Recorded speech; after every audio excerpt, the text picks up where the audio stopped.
¿Te avergüenza tu origen?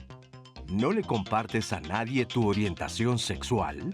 ¿Ocultas quiénes son tus padres? Te estás enfrentando a la vergüenza. La vergüenza es un sentimiento que cuesta mucho trabajo identificar, es doloroso y suele esconderse. ¿Qué circunstancias son capaces de ponernos en una situación tan difícil en la que la única salida parece ser escapar o volverse invisible? ¿Qué es la vergüenza? ¿Por qué luchamos para ocultarla? ¿Qué poder le damos al otro al hacerle saber nuestras vulnerabilidades? Hoy, en Diálogos en Confianza, tenemos muchas preguntas que responder, así que quédate con nosotros y dinos, ¿cómo se vive la vergüenza? Hola, ¿qué tal? Qué gusto saludarte esta mañana aquí desde el Foro de Diálogos en Confianza. Yo soy Cristina Jauregui y el día de hoy vamos a hablar de cómo se vive la vergüenza. Como acabas de escuchar, la vergüenza es dolorosa, es algo que se esconde, ese sentimiento de vergüenza. Como duele tanto, muchas veces pretendemos que no lo estamos sintiendo, actuamos como si no habitara en nosotros y la verdad nos hace mucho daño, nos hace muchísimos estragos. Nos dan ganas de escapar, de volvernos invisibles, de desaparecer. Así es que creo que es un sentimiento que es muy importante identificar, sobre todo saber qué nos los provoca y buscar si hay salida de este sentimiento, si nosotros podemos hacer algo para no sentir este dolor, para no sentir esta vergüenza, para no sentirnos inadecuados, para sentir que podemos vivir en este planeta con la libertad que tenemos que vivir y encontrando el bienestar. Entonces, de eso vamos a platicar el día de hoy. Platícanos tú cómo lo has vivido, si te identificas con este sentimiento de vergüenza, si crees que hay algo que no te atreves a decir, algo de tu persona, de tu origen, de tus preferencias, que hacen que te sientas viviendo una vida que no te corresponde vivir. Por favor, llámanos, estamos listísimos para escucharte. Y bueno, le quiero dar los buenos días a mis compañeros y compañeras de los intérpretes de lengua de señas mexicana, Istiel Caneda, Lía Vadillo y Alberto Mujica. Gracias, chicos, por estar aquí esta mañana conmigo. Y por supuesto también a mi queridísima Anaí. ¿Cómo estás, Anaí? Cris, buenos días y un gusto. Y buenos días a la audiencia también que nos está viendo. Y bueno, también tenemos el día de hoy con nosotros a Fernando Hernández Avilés. Él va a estar platicando con nosotros. Él es presidente de la Asociación Mexicana de Resiliencia. Nos va a explicar qué tan importante es la resiliencia en un caso de vergüenza. Fernando, ¿cómo estás? Muy bien, Cristina, un gusto saludarte, saludar a todas y todos los que estamos aquí y a todos en casa que nos hacen favor de recibirnos. Muchísimas gracias por Cristina. estar aquí, Fernando. También está con nosotros Eduardo Herrera. Él es filósofo, especialista en culturas del Himalaya y es director del Centro Himalaya. Eduardo, ¿cómo estás? Qué gusto tenerte. Feliz de estar acá, querida Cristina. Un gusto estar acá en Diálogos de nuevo. Bienvenido. Y también tenemos con nosotros a Lorena Villalpando Ángeles. Ella es doctora en psicoterapia humanista y maestra en psicoterapia gestalt. Lore, ¿cómo estás? Bienvenida. Muy bien, muchas gracias, Cristina, por la invitación. Qué gusto Gracias tenerlos con por mis acá. compañeros. Oigan, Gracias. y bueno, quiero que me acompañen a escuchar el siguiente testimonio. Es un testimonio anónimo, donde esta mujer vivió con vergüenza por tener un padre alcohólico. Vamos a ver qué nos dice y regresando comentamos. Acompáñenme, por favor. Yo soy la séptima de una familia de 9 hijos. Crecí en el seno de una familia con mi papá, que desde que yo crecí, fui conociendo que él era adicto al alcohol, era alcohólico. Y pues la verdad creo que yo de alguna manera crecí sintiendo un poco de vergüenza porque pues era una niña muy señalada, era víctima de burlas, de abusos verbales, emocionales, de que me hacían sentir menos, que tú no vales, porque igual a lo mejor sabían que no tenía la figura paterna que me respaldaba de alguna manera a mí. A medida de que yo fui creciendo, pues también uno de mis hermanos, el mayor, fue una persona que también tomó ese camino, esos hábitos de tomar, y la verdad, pues aún más me sentía avergonzada a raíz del tiempo, pues ya crecí, también formé un hogar, me casé. Una cosa que me costó mucho trabajo aceptar y que también me hizo sentir vergüenza, pero ya no fue de la otra persona, fue de mí misma, porque creo que yo en mi esposo encontré la persona que yo deseaba tener a mi lado, que no tomara, que no tuviera ninguna adicción, y lo logré. Pero creo un día me di cuenta que realmente yo lo que había buscado en él, más que el amor, yo creo, fue como encontrar esa figura paterna. Pero sí es muy difícil el entender por qué sientes esa pena, esa vergüenza, ese dolor de las personas que tú más quieres, de la persona que te dio la vida.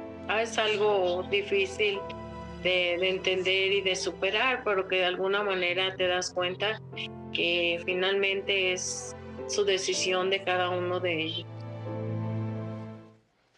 Muchísimas gracias por este testimonio y me gustaría empezar la conversación preguntándoles qué nos hace sentir vergüenza, Eduardo. Se vuelve importante cuando hablamos de vergüenza distinguirla de la emoción culpa. La culpa es cuando hemos hecho o sentimos haber hecho algo negativo, entonces llega la culpa, mientras que la vergüenza es yo estoy mal, yo no soy adecuado.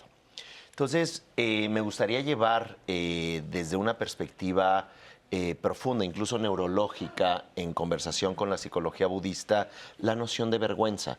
El neurocientífico Antonio Damasio dice que las conexiones externas del niño van a generar las conexiones internas para su identidad a nivel cerebral. Así que cuando un bebé humano, incluso desde el vientre materno, no tiene estos elementos de presencia, protección, una mirada amorosa, un sentido de integración, los humanos nos desintegramos. Fundamentalmente dicho es, hay algo malo en mí.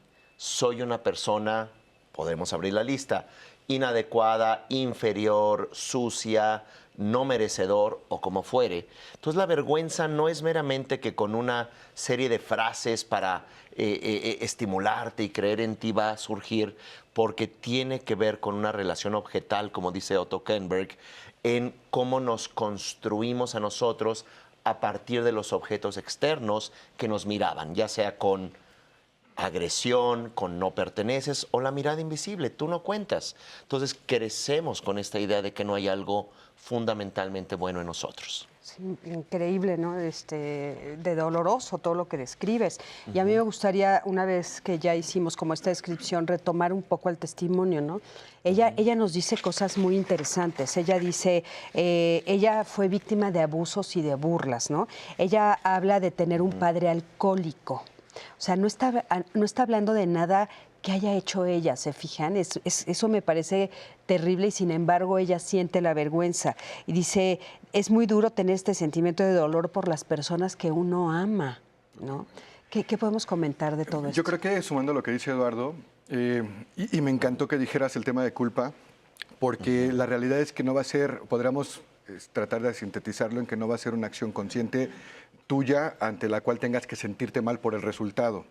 Al contrario, el tema de vergüenza, incluso desde los griegos, que después retoma Volvio, el padre del apego, y que toman para el tema de la huella de abandono y empiezan a hablar de esperanza, habla como un sinónimo de deshonra. El tema es que durante muchos años, hablando con el juego de las palabras, cuando se hablaba de vergüenza se relacionaba mucho de acuerdo alrededor con el tema de deshonra. Incluso los griegos hablaban de ignominia. Cuando tú tienes vergüenza es porque no tienes la capacidad de identificarte personalmente una identidad, y que esa identidad además que tengas no forzosamente te va a sentir bien, porque alrededor hay muchos factores que no te van a acompañar.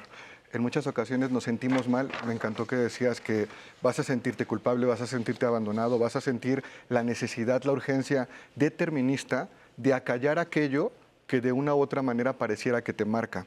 Y como a modo de introducción, para poder cederte la palabra, Lore, a mí me encantaría compartirles en casa que algo que hemos aprendido a lo largo de estos años es que en muchas cosas las cosas parecerían deterministas, pero nada nos determina. Y cuando estamos hablando de hechos que no tienen que ver contigo, que no tienen que ver con tu origen, que no tienen que ver con tus experiencias, con tus condiciones, me encantó la intro, porque estás hablando de mi identidad, de mi orientación, de mis bases, de mis raíces, de cómo he venido y los recursos que tengo para solventar las cosas. Es muy probable que parecieran que las cosas nos determinan, que la gente se encargue de señalarlo, a veces sin querer, pero nada nos determina. Entonces, aunque no esté en nosotros y sea un acto consciente, sí hay esperanza de que podamos, y me encantó, Cristina, lo que dijiste, no acallar aquello de lo que aprendimos a sentir vergüenza y después no encontramos la forma de compartirlo. Y celebro mucho que lo estemos haciendo aquí y en sus hogares. Adelante. A mí me parece que el testimonio de esta chica sobre lo que los otros dicen, ¿no?, es de alguna manera también una vergüenza ajena, ¿no? Y estudios de neurocognición confirman que la vergüenza está relacionada también con áreas corticales que también tienen que ver con la empatía. Entonces, la chica posiblemente, pues al final del día es su papá. O sea, ella no eligió el que su papá bebiera, pero esa es su realidad. Entonces, aquí el punto es el que ella evidentemente no tiene una fuerza yoica, no está fuerte por dentro como para poder decir, bueno, ese es mi papá y aunque yo soy su hija, él es él y yo soy yo. Uh-huh. Entonces, creo que esta parte frágil de su persona hace que pues, sea un bombardeo directo, ¿no?, de toda esta violencia, este bullying, en donde ella, si no tiene los recursos desde la infancia, que esto se aprende a través de los padres o de los cuidadores primarios, también por las escuelas, pues cómo me defiendo de alguien que no me ha defendido y porque no sé cómo, no tengo las estrategias. Claro, pero a ver, a mí me gustaría poner algunos elementos que ustedes han dicho en medio de esta narrativa que nos están poniendo. O sea, sí entiendo que el testimonio dice, yo me siento avergonzada por lo que los otros me decían, ¿no? Uh-huh. Pero hablaste de algo muy importante, el origen y la deshonra, ¿no? O sea, el origen y la deshonra y también esta idea de vivir en sociedad y formar parte de una familia, Eduardo. Creo que todo eso se combina. O sea, ¿cómo me despego de la idea que este hombre es mi papá, en el caso de ella? O sea, uh-huh. sí es mi origen también. Uh-huh. Es que en ese origen, y me parece muy, muy enriquecedor todo esto que se trae desde neurociencias hasta la cuestión de destino, en todo momento, como dice el neurobiólogo Ranulfo Romo de la UNAM, nosotros miramos el presente con base en el pasado y no es una mera narrativa o literatura. Nosotros recordamos la realidad y nuestro cerebro se modifica con base en cómo nosotros hemos integrado desde pequeños la realidad y eso se encuentra en áreas de memoria muy importantes que hasta cuando tenemos problemas de senilidad o Alzheimer, incluso la percepción de para qué sirve una puerta o dónde o qué hace una mancha allí, que es un cuadro en la pared. Todo esto para decir que nos estamos recordando nuestra identidad, no la estamos construyendo en el presente y de tal manera que este papá alcohólico no es meramente que, qué vergüenza, los papás de otros no son alcohólicos. No, es una memoria afectiva de que papá no tenía suficiente tiempo o afecto porque el alcohol era importante y él sufría más. Entonces, si sufre más, significa que yo no merezco amor. En otro ejemplo, mamá o papá se fueron con un amante. Entonces, significa que como hijo o hija, yo no merezco ser una persona amada.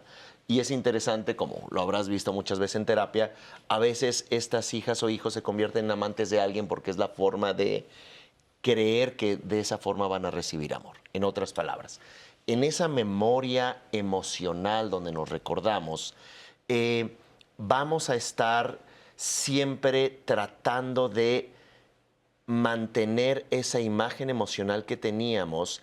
Y cuando nos duele el presente, 20, 40, 50 años después, es que no lo hemos integrado. Ahora, ¿qué podemos hacer en este contexto? Cuando nosotros empezamos a mirar esa insuficiencia, esa autoagresión, ese no sentirse valiosos, es cuando debemos de integrar, de acuerdo a la psicología budista, elementos de compasión, de integración, como dice la psicóloga Brené Brown, y lo podemos ver con mucho más detalle adelante, vulnerabilidad. También se vale ser vulnerable e integrarlo con compasión. Ese sentimiento de insuficiencia nos puede dar también fortaleza. Ahora, Eduardo, por ejemplo, estamos poniendo el ejemplo de de esta mujer con este padre alcohólico y tú nos dices, bueno, puede ser que él haya elegido pues hacerle más caso al alcohol por el mismo problema, ¿no? Y entonces me quitó a mi tiempo y demás. Pero, a ver, les voy a poner otro ejemplo que me parece todavía más fuerte y real también, ¿no? Yo tuve a una consultante que se sentía profundamente avergonzada porque su mamá era prostituta. Es que yo creo que aterrizando un poco lo que comentaba Eduardo, hay un proceso en donde lo estamos viendo muy centrado en la persona y en la capacidad de recuerdo y las huellas que se puedan establecer y cómo se va estableciendo el proceso de cómo aprende y registra sus vivencias. Pero cuando hablamos particularmente del tema de vergüenza, desgraciadamente, y tú lo dijiste ahorita, hay un componente social activo muy fuerte. Y ese componente social activo muy fuerte se va a entrelazar los procesos y los mecanismos que va a tener de crianza y de desarrollo, de apego seguro, de desarrollo neurológico, incluso de desarrollo psicobiológico. Pero la verdad es que también va a llegar a un punto en donde el mecanismo al que se va a enfrentar es un proceso de despersonalización. Un poco lo que decía Eduardo, al momento de confrontarse en su día a día con la realidad que tiene en el hogar y con las otras realidades a las que se va a enfrentar a partir de las personas que son referentes de su mundo, llega el punto en el que te despersonalizas. Pero no nada más es que te despersonalices porque te cueste trabajo identificar si tú te sientes afín o protegida o acompañada por quienes te están educando, por tu mamá, por tu papá, si representas esos valores, si representas esas normas, si tú vas a tener esa misma situación de vida. Sino además va a haber un entorno que va a fortalecer esa indefensión aprendida que empezaste a gestionar, que va a empezar a fortalecer el despersonalizarte y que en algún momento va a conectar con una desesperanza. O sea, hay pequeños microprocesos en donde de repente yo sí me salgo de mí, me despersonalizo y al despersonalizarme genuinamente me acerco gravemente al tema de creer que no hay forma de salir de esa situación, porque además hay mucha gente a mi alrededor que me lo está recordando.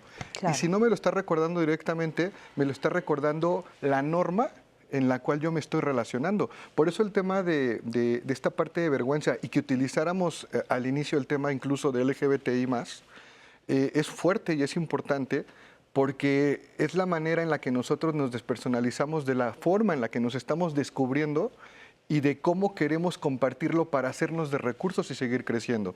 Al final de cuentas, independientemente de donde vayamos, todos queremos ser felices y tener ese bienestar. Y queremos crecer con esa esperanza y queremos establecer esos mecanismos que nos permitan lograrlo, pero en algún momento hay una despersonalización muy fuerte que tendríamos que trabajar respecto al tema de la crianza y el desarrollo infantil y adolescente, pero también respecto a las interacciones que tienen con la gente alrededor. Fernando, Perdón. pero me gustaría retomar el tema de la mamá prostituta, es decir, para acotar un poco, porque es un tema... Sin ser una persona que prescribe, a mí me parece que la historia de nosotros, de todos los sapiens, de todos los humanos, es accidentada, es un tejido emocional lastimado y algunos tendrán vergüenza porque mamá es prostituta o papá es alcohólico o hay un hermano con una enfermedad crónica degenerativa o de pronto no había suficientes recursos. A mí me parece que...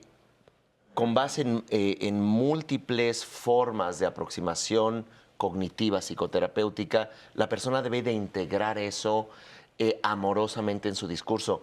Mamá es o fue prostituta, papá murió de esclerosis o cirrosis, nosotros no tenemos recursos para comer, mira, fíjate que mamá tenía a 3 amantes y papá a 2.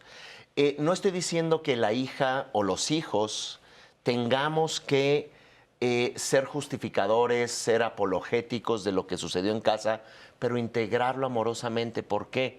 Porque de otra manera es más allá de la historia, si es avergonzante, si es socialmente aceptada o no, es algo que tenemos que hacer las paces con ello. Claro. Y eso se vuelve fundamental, no a platillo, a bombo y platillo, decir es que mi mamá y mi papá o mi vida, pero cuando te preguntan, sí, no teníamos recursos, sí, mira, Claro. mamá y papá. Pero fíjate, Eduardo, la pregunta sería cómo, que es como vamos a ir desarrollando el tema, pero te voy a decir algo importantísimo. Esta niña, por ejemplo, ¿no? Esta niñita, ella crece en este entorno y ella no tiene idea a qué se dedica su mamá. Ella no sabe a lo que se dedica su mamá y no es capaz de juzgarlo. Los seres humanos nacemos sin juzgar nada. Pues nosotros llegamos a este mundo y todo es nuevo, ¿no? Y entonces ella va creciendo. Y ella va creciendo y vamos a suponer que es amada y que es aceptada, Muy bueno, ¿no? Sí, claro. Y que es cuidada, porque aparte la mamá, la profesión que está ejerciendo es para darle de comer, para darle alimento, para darle un techo, para comprarle ropa. Ajá. Pero después ella sale a la sociedad, ¿no? Y entonces llega a la primaria, o llega al kinder, o llega y empieza a darse cuenta. Porque empieza a crecer y entonces ella empieza a entender lo que está pasando y a entender su entorno y empieza a escuchar que eso está mal. Y empieza a escuchar que su origen está mal. Y que ella, haber nacido del vientre de una mamá prostituta, es vergonzoso, es avergonzante. Entonces, de eso estamos hablando. La revictimiza. No, claro, pero entonces, o sea, no es que tal vez sí la señalaron después, ¿no? Cuando alguien se dio cuenta, pero tal vez ella lo fue creando sola también. O sea, o de repente un niño que se da cuenta que le gustan los niños. Y al principio cuando es pequeñito y le gustan los niños y juega con su amigo y juega con su compañero, todo está bien, porque él no siente nada malo, pero va creciendo y de repente empieza a escuchar y a oír y ver en la tele y tal, y de repente empieza a darse cuenta, yo me tengo que callar, esto no lo puedo decir.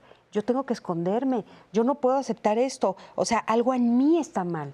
¿Sí me explico? O sea, a mí me parece que tenemos que hacer como la descripción de esto que es tan grave, o sea, tan doloroso para todos los que nos están viendo, Es que ¿no? justo lo que dijiste ahorita y lo que me encantó que dijo Eduardo al principio, es que ahí está marcada una línea muy delgada entre el tema de la culpa y la vergüenza. Y desgraciada, o sea, por supuesto, y la finalidad sería que encontremos los mecanismos para acompañarlo en un proceso de bienestar, de seguridad y contención emocional. Voy a darles 2 datos. Nosotros trabajamos con diferentes organizaciones en todo el país y fuera de... voy a darles 2 datos del DIF y de CONAVIM. Trabajamos con mujeres violentadas, con niños y adolescentes violentados en todo el país y trabajamos con DIF en todo el país como asociación. La estadística es, de 100 niñas, solo 3 a 5 te van a hablar de una situación de violencia, incluso en donde se sienten culpables de algo que está pasando en su casa porque no encuentran la confianza para hablar de aquello que las inquieta. 3 de 100. O sea, el dato es fuerte. DIF. En el tema de implementar una oportunidad de buen trato para ayudarte a crecer con pilares fuertes que al menos te permitan interacción, en muchas ocasiones solo 10 de 100 familias se ponen en la mesa para hablar de aquellas cosas que los incomodan o de aquellas cosas que los fortalecen. O sea, si hay un sesgo que en algún momento va a revictimizar y que va a empujar culpa, pero la culpa no tendrá que ser nuestra porque lo que se va a empezar a generar es la vergüenza. Exacto. Y hay que ayudar a diferenciarlo. Exacto, ayudar a diferenciarlo, porque yo creo que es muy difícil la línea, ¿no? Pero bueno, ahorita vamos a retomar a mi queridísima Anaí. Nos dice Elizabeth Sánchez, muy fácil decirlo, pero en la vida real no es tan fácil hacer las paces con algo que ocasionó tanto dolor y que lastimó en nuestra infancia. Cris, tenemos varios comentarios de estos sucesos que menciona Elizabeth, así que yo les invito a que nos vayan escribiendo en redes sociales mientras vamos a una pausa para que cuando regresemos yo pueda leer todos sus mensajes. Así que no se muevan de su asiento porque regresamos en un momento.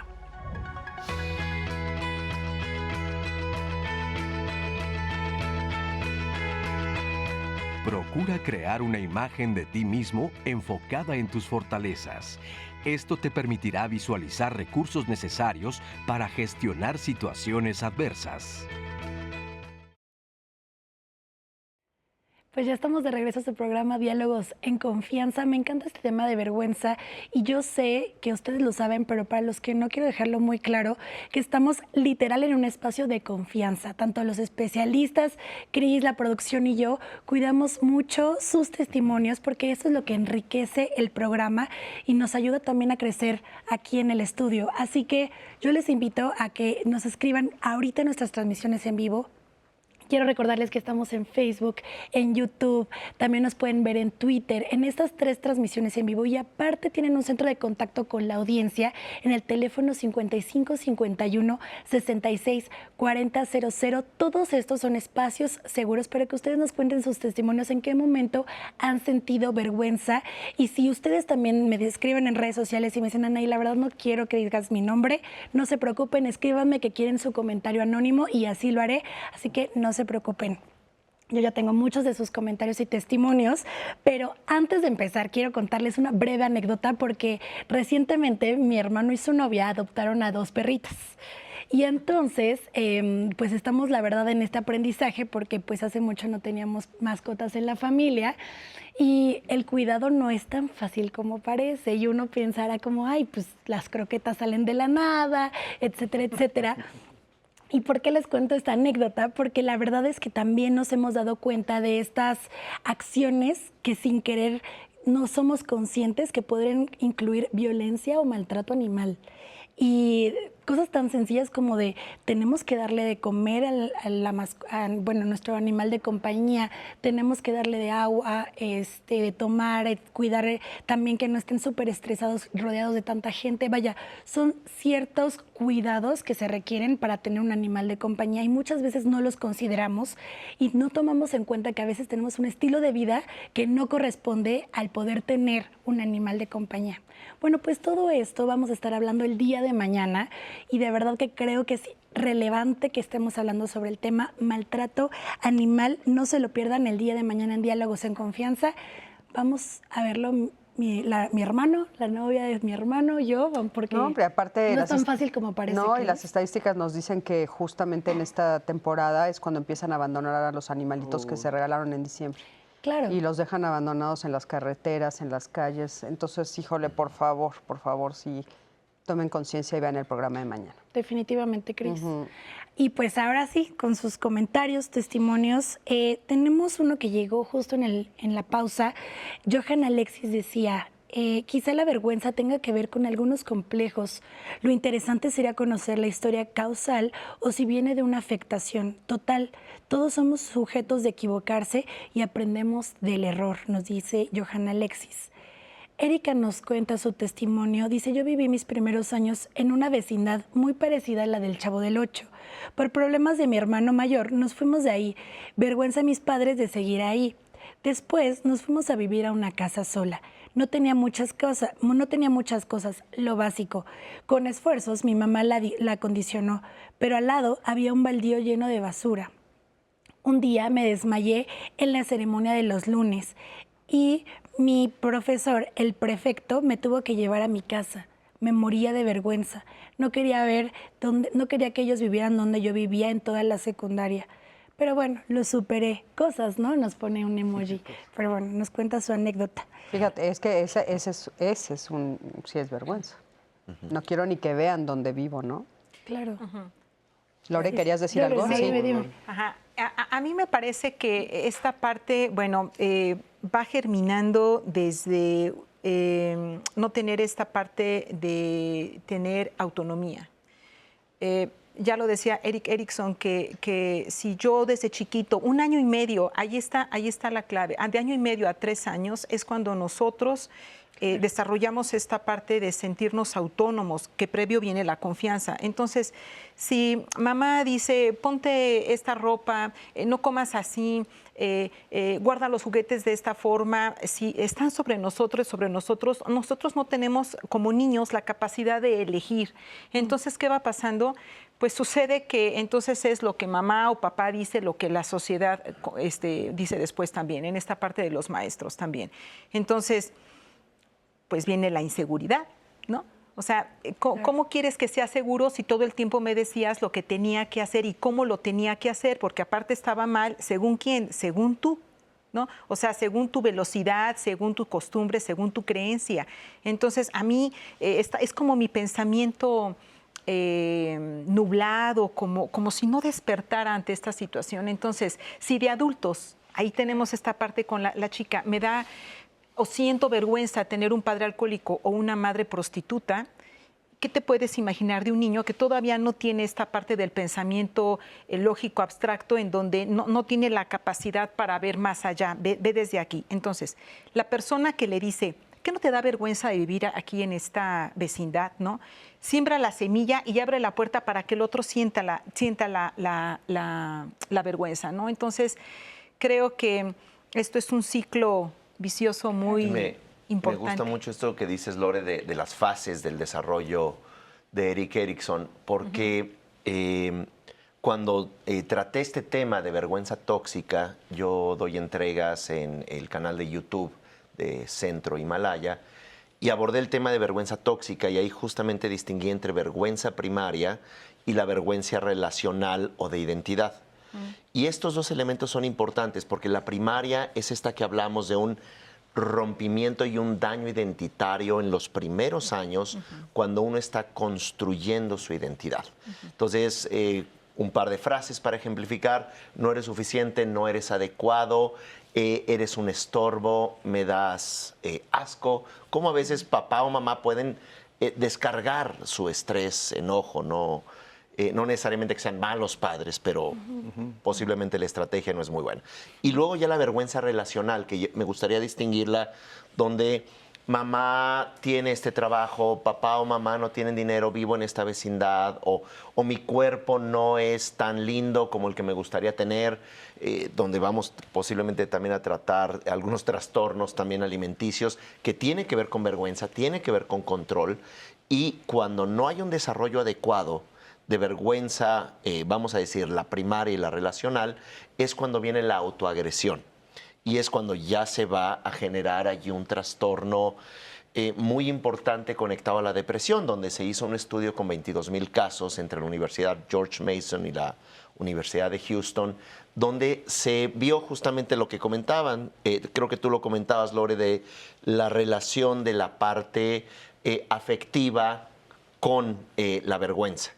En este estudio se vio los índices de depresión y ansiedad tan altos para personas que no tenían tan integrado, porque todos tenemos vergüenza, todos tenemos un sentido de inadecuación, pero cuando ya se vuelve un trastorno en lo primario y en lo relacional es cuando habría que usar estrategias mucho más Entonces, tú nos estás profundas. diciendo que, o sea, hay una vergüenza que nace en los primeros años, que tiene que ver con todas estas señales, con todos estos mensajes, esta narrativa que utilizan los papás para descargar sus enojos de manera equivocada, y entonces me hace que me rompa yo por dentro, por decirlo, ¿no?, de una manera.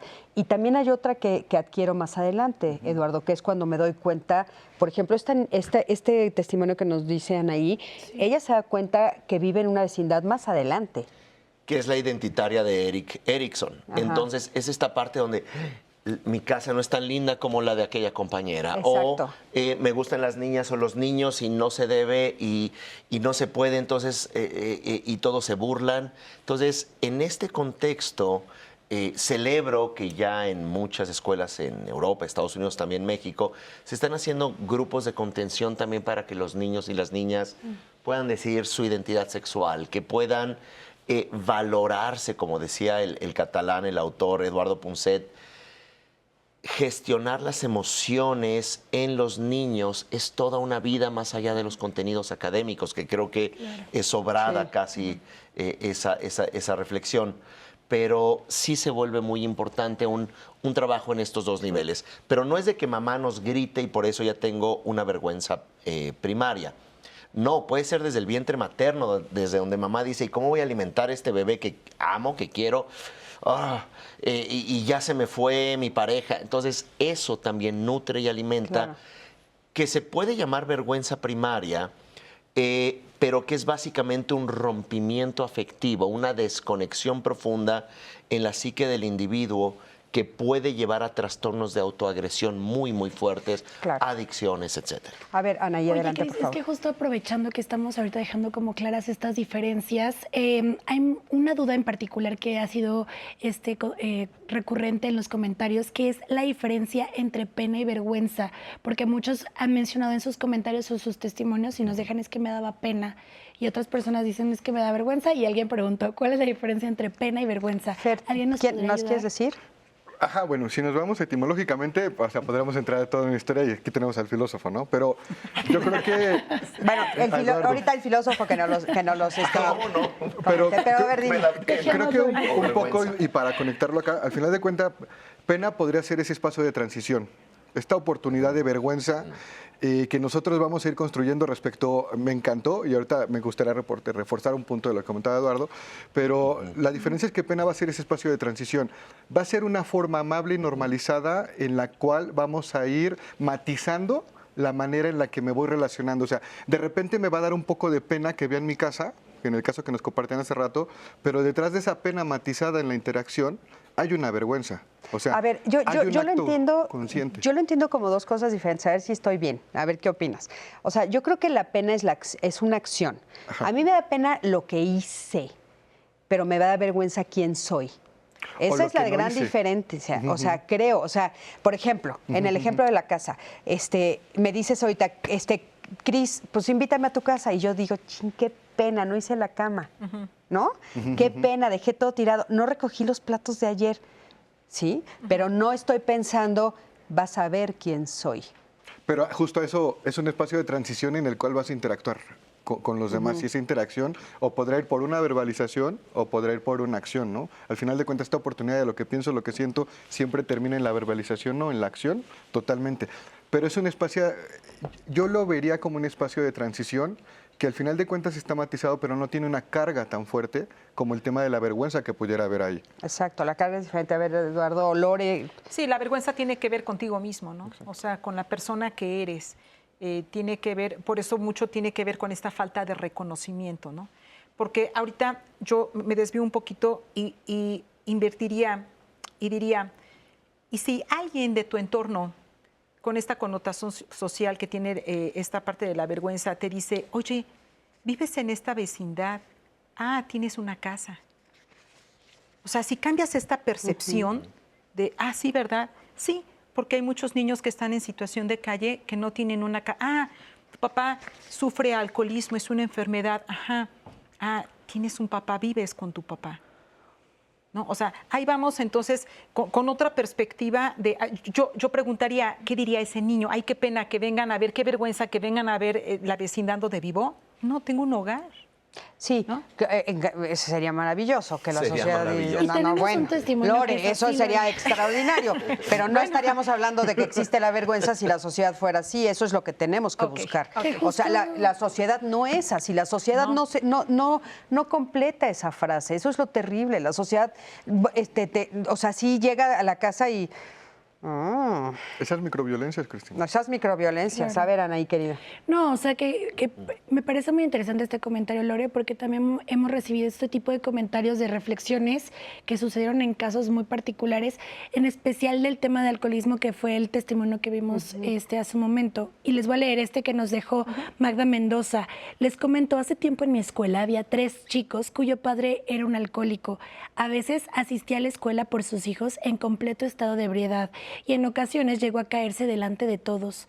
Sus hijos de verdad nos sorprendían porque con una actitud llena de amor, en lugar de esconderse o ignorarlo, se lo llevaban a su casa. Y ellos decían que no les daba vergüenza tener un padre así porque él estaba enfermo y su labor también era apoyarlo y ayudarlo y quererlo porque él también los amaba a sus hijos. Y si la gente no lo entendía, era problema de ellos. Exacto. Después de varios años, el papá murió y los chicos se han convertido en profesionistas exitosos. Bueno, yo ahí, si me permiten, es que justo de Punset Barudi, en España, al final de cuentas, los cimientos son complejos, que es la primera fase que platicaba Eduardo, pero la realidad también es que la sociedad no responde así, Cristina, y estoy totalmente de acuerdo contigo, pero sí hay mucha gente Y hacia allá vamos y es parte del trabajo. Y yo creo que la oportunidad de todas las personas que nos están recibiendo en su hogar es que, independientemente de las circunstancias, sí podemos llegar ahí. Claro, Y entonces, sí. Por eso estamos buscando este justo. programa, para que lleguemos ahí. Y una forma en la que se empieza a tratar de apuntalar diferente es que a veces los cimientos no están tan firmes como quisiéramos, que Barudi, que empieza a hablar de buen trato desde una perspectiva neuropsicológica, siguiendo el trabajo de Punset en España, retoma la oportunidad de decir, ok, puede haber ocasiones en las que los cimientos no sean tan claros ni para ti. O sea, a veces no tenemos esa claridad de cuáles son los cimientos que en algún momento me ayudarán a mi identidad. O puede ser que en alguna ocasión esos cimientos te lastimen o te hieran. Pero también, si existe esa posibilidad de que todo lo que estamos alrededor, sí hablemos del tema, como lo estamos haciendo hoy, para mirar hacia unos pilares. Y unos pilares que definitivamente sí pueden empezar a matizarse diferente, incluso desde la perspectiva de recibir de la mejor manera cualquier comentario que alguien te quiera hacer como importante, ¿no? Claro, claro. Sí, muy digo, importante. acotando Y esa retomando un ese poquito, efecto, ¿no? sí, que me, Sí, me sí, parece muy, muy valioso eso también que tocaron de etimologías. Lo que también hay que entender es que el lenguaje es algo vivo.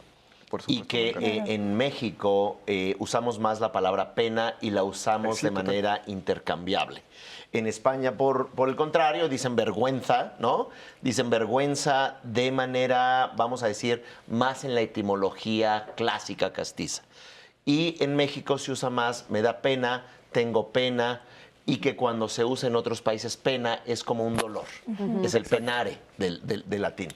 En este contexto, como dicen, pues si la mayoría de los mexicanos somos 110, 120 millones de mexicanos, más otros 40 en Estados Unidos, pues también tenemos derecho a decirle pena a la vergüenza. Me encanta. Y también tenemos derecho a sentir vergüenza. Claro, es bien importante. Tienes toda la razón del mundo, pero a mí me parece como muy importante hacer la La diferencia, correcto. Porque entonces sí la puedes trabajar, Eduardo, ¿no?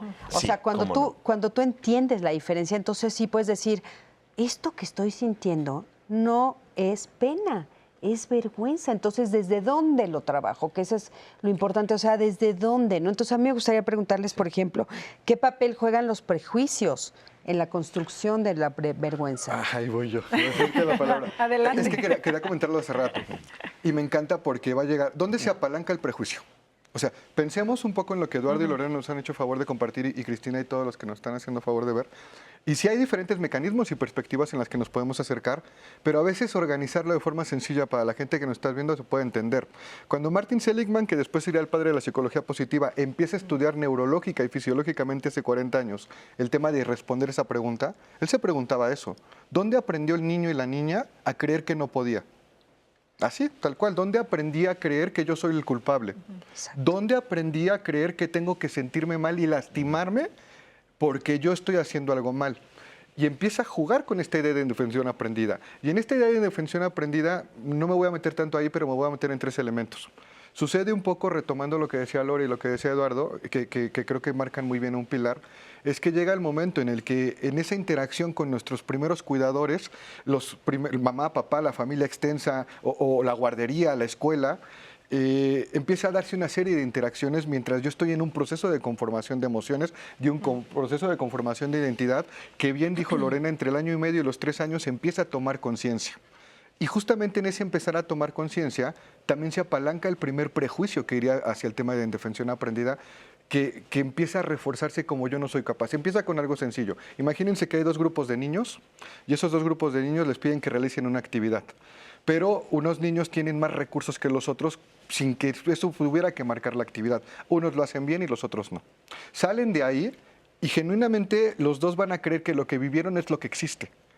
Los que lo hicieron bien creen que es la forma de hacerlo y los que lo hicieron mal creen que es la forma de lograrlo y que no se va a lograr. Y van a empezar a generalizarlo. Y hay 3 fases que yo invitaría a que consideren en casa. Cuando hablamos de la indefensión aprendida que de repente me hace sentir vergüenza o que me vulnera. La primera es que aprendo a que soy yo. Ese es un punto importante que aprendo a que soy yo. Y empiezo a relacionar que todas esas experiencias tienen que ver conmigo, no con el entorno, no con las condiciones. Y yo te cierro con una frase. La segunda es que lo empiezo a generalizar.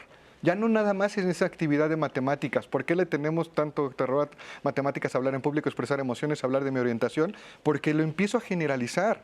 y yo no empiezo a tener conciencia de que creo que soy yo en todo. Creo que soy yo el que está mal y el que tiene que sentirse mal en todo. Y el tercer punto, creo que soy yo en todo. Y el tercer punto es, creo que soy yo siempre. Y ahí se apalanca ese pilar que poco a poco va a acrecentarse con despersonalizarte y que en algún momento genuinamente, ya con la interacción social, te hace creer que no hay esperanza. Porque cuando me quiero acercar contigo, resulta que a lo mejor tú me dices, es que yo cuando lo hice a mí sí me salió bien. El que está mal eres tú. Es que yo no entiendo, o sea, es un tema bastante profundo, pero al menos podrán observar en casa, todo esto que estamos a favor de compartir es, a veces compro cosas que no tienen que ver conmigo, a veces creo que eso tiene que ver con todo y que todas las personas reaccionarán igual, y a veces creo que eso no va a cambiar. La realidad es que sí cambia. Fer, nada más antes de darle la palabra a Lore, indefensión aprendida. ¿Podrías explicar al público qué quiere decir esa palabra? En los 70s, después de la Segunda Guerra Mundial, 1945, todas las disciplinas, la parte psicológica, la parte terapéutica, la parte científica, nace el estrés, empieza a estudiar el cuerpo, todo apenas hace 70 años todo lo que conocemos hoy empezaba. Y Martin Seligman, un joven estudiante, Martin Seligman de doctorado, que actualmente se considera el padre de la psicología positiva y tiene la cátedra de Harvard y UPenn de psicología positiva, y de ciencia de psicología positiva, él en su momento no quería hablar de la psicología positiva. Él estaba más inquieto por ver los mecanismos conductuales, él quería ver conductas. Y él quería ver, yo quiero que me digan por qué los niños no pueden, por qué unos niños y otros no pueden, que en algún momento se reaccionaron. Entonces, él define como indefensión aprendida el mecanismo en el que unos niños o unas niñas aprenden consistentemente a creer que ellos son el factor por el cual no pueden.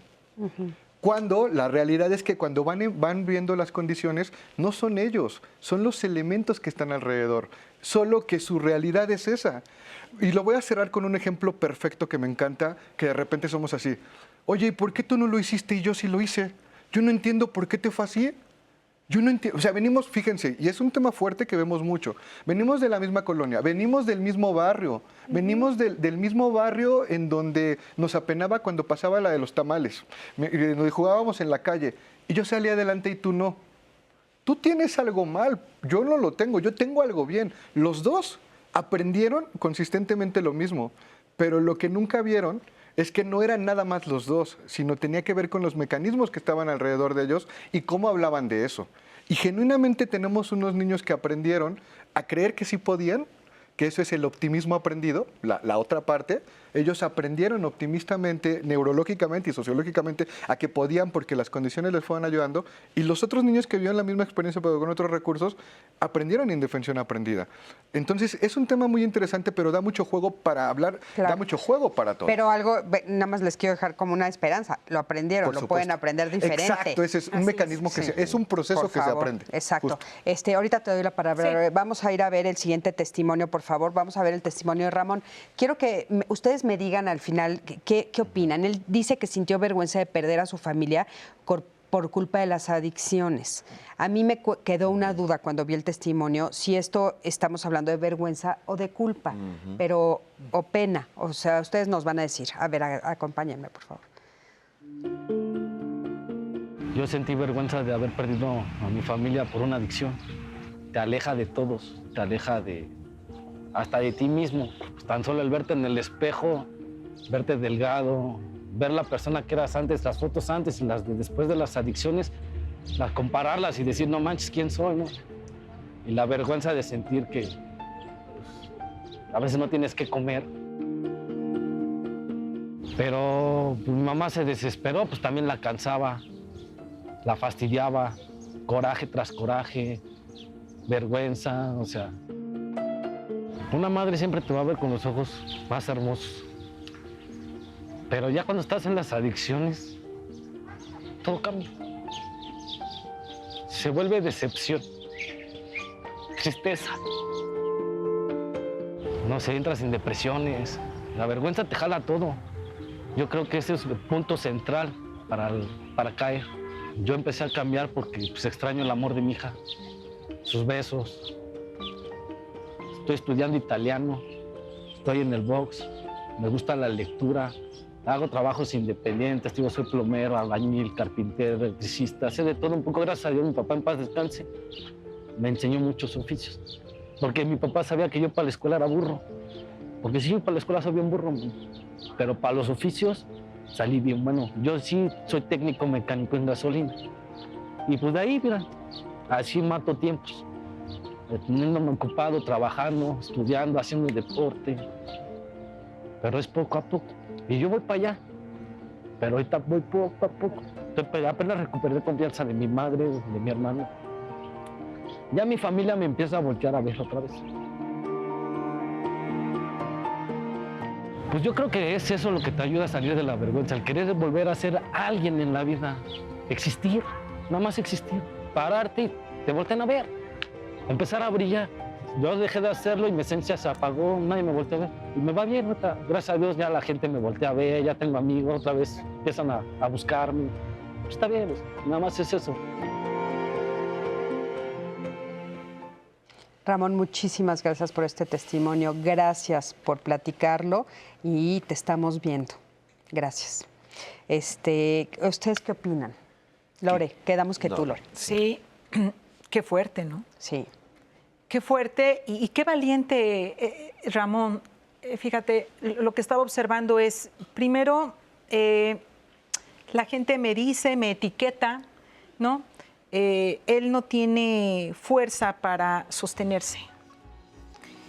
Sin embargo, cae y para poder levantarte necesitas estar abajo. Nadie se levanta arriba. Entonces, él se cae y tiene un estímulo externo que se convierte en interno porque nadie te motiva, tú tienes tu motivación, es interna. Y entonces, en esta motivación dice, mi hija aprendió un idioma, ¿no? Él dice también que era burro en la escuela. Habría que ver también qué significa eso de ser burro, ¿no? Que solamente tenía 6, que tenía 7. Sí. O sea, esta parte, ¿no?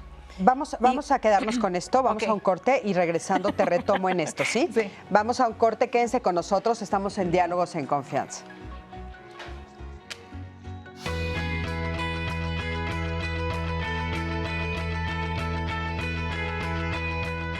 Esfuérzate en analizar de forma objetiva los problemas que enfrentas y evita maximizar o minimizar lo que ha ocurrido. Ya estamos aquí, seguimos platicando sobre este testimonio de Ramón, que nos quedó como la duda de si es culpa, si es vergüenza o las dos cosas. Y Lore nos estaba comentando justamente la reacción que él tiene frente a esto de la escuela. Lore, ahí te quedaste, por favor, adelante. Gracias.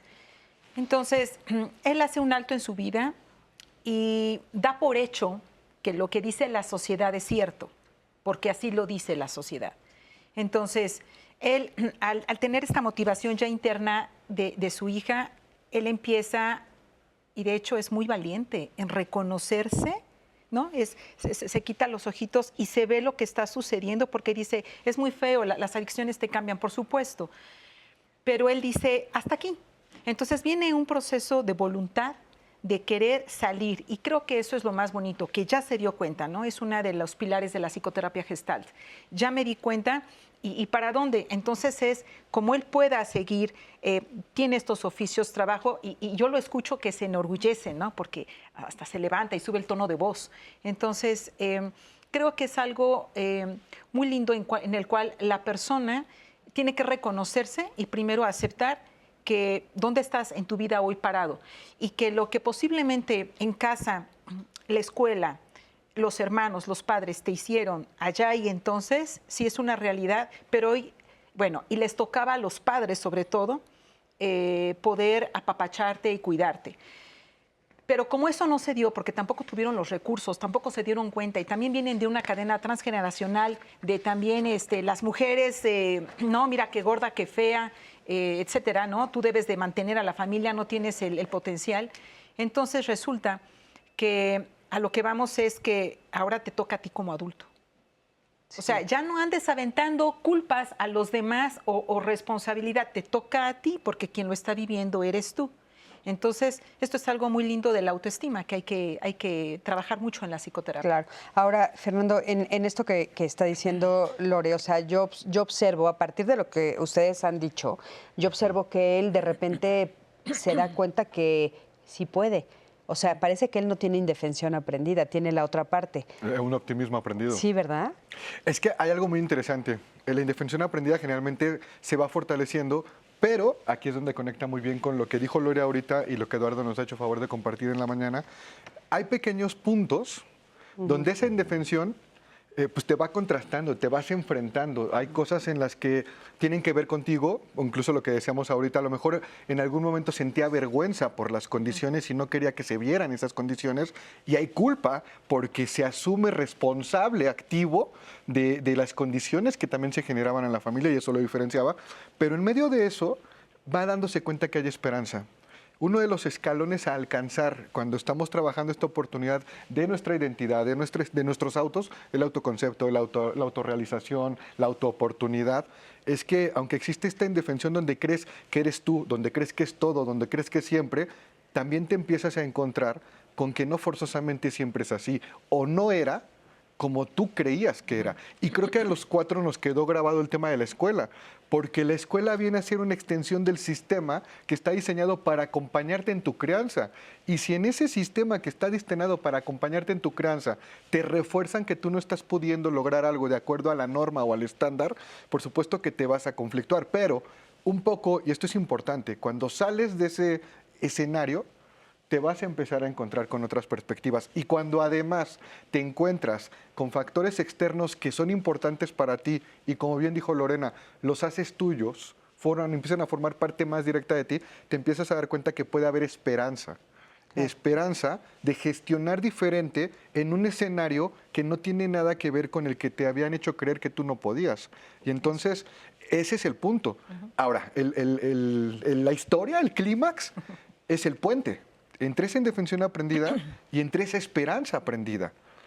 Ahí es donde, justamente, creo que todo lo que ha dicho muy bien Eduardo, Lorena, y lo que hemos compartido, lo que nos compartía él, empiezan a presentarse hechos. Empieza a presentarse el factor de lo que ama, lo que va identificando como responsabilidad, lo que va identificando como oportunidad, y gente y otros recursos que a lo mejor no tenían que ver con su origen, pero que le dan la oportunidad de decir, oye, a lo mejor tú en la escuela, en gramática, matemáticas, historia y biología, sacabas 7, por ponerlo bonito. Pero fíjate que nadie tira esta parte como la estás haciendo tú. Y entonces, ¿nos podrías ayudar? El secreto sería tratar de encontrar oportunidades, reconocer esas cosas buenas que forman parte de nosotros y encontrar gente que nos las refuerce. Claro. Y hablando de esto de gente que nos las refuerce, Eduardo, yo escucho también en algunas partes del testimonio culpa.